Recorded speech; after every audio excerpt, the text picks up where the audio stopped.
that Names Not Numbers focuses on the individual stories of people who survived the horrors of the Holocaust, and it's not just 6 million Jews who perished. It's an individual who has a story and who had a background and whose life was completely altered because of what the Nazis did to the Jewish people. And to connect on a personal level with just one individual and to really connect to the emotions that they felt going through all of it was an experience I will never forget.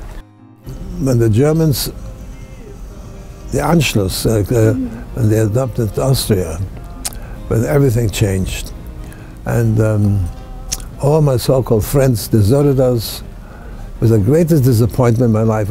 How did we get out of Austria? We had a neighbor downstairs in our apartment. His name was Dr. Hans Melion. Every Shabbos he used to come to our apartment. You're making too much, sing this what? You sing too loud, I can't sleep at night, you Jews, you. All right. Hitler came in on Friday, Erev Shabbat. Shabbat morning, he comes up in a black SS uniform, the swastika, and we thought, this is it. He said, I want to tell you something. We've been neighbors. I now made you a lot of trouble, and I didn't like you, we're Jews.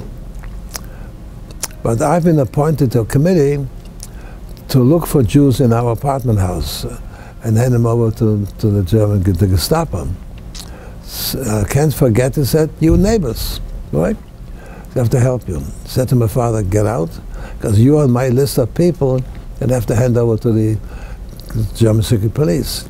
The train ride from Vienna to Luxembourg took about 10 hours. So we went through the whole of Germany by train. When we came to the border town with Luxembourg and Germany, it was all controlled by the SS, these Nazi stormtroopers. It made you go through customs and immigration. All right, I take my valise, put it on the table, and the guy from the SS said, didn't say, he screamed at me, he called me names, you, Jew, whatever. Open your suitcase.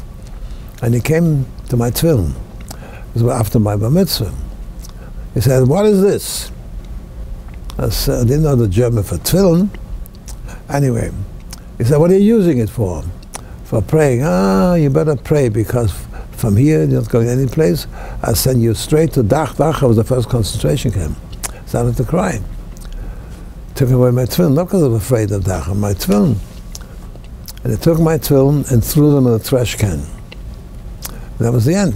I come back on the train moves, I knock on my compartment in the train, and the conductor of the German train came with my tefillin. He said, I looked for you all over the train, and I found you. I think this belongs to you. I said, yes. How did you get it? Well, I watched the whole scene, he said, and I couldn't stand the way he treated you. What did you do? You're a young boy. Why did he take it away from you? And you cried. So waited till he walked out of the room. I went to the trash can, picked up the tefillin, came back on the train to give it to you. I remember saying to him, you did that? He could have killed you. He said, you know, sometimes in life you have to do what's dangerous to help other people. It was a wonderful Gentile. It was Chassidei Yomat Olam. He risked his life to get back my tefillin.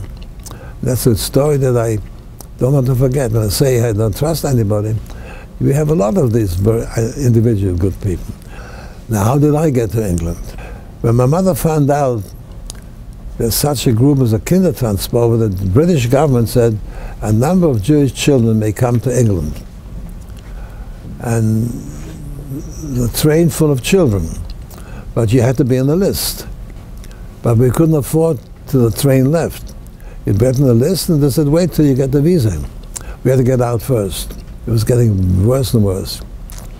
And I finally ended up in Paris, in a Jewish school. One day, I get a letter from the English embassy in Paris, addressed to me, in the school. Your application for a visa has been approved. Come to Paris, to the embassy, we'll give you the visa and go to England. To this day, we're sitting here. I have no way of explaining this.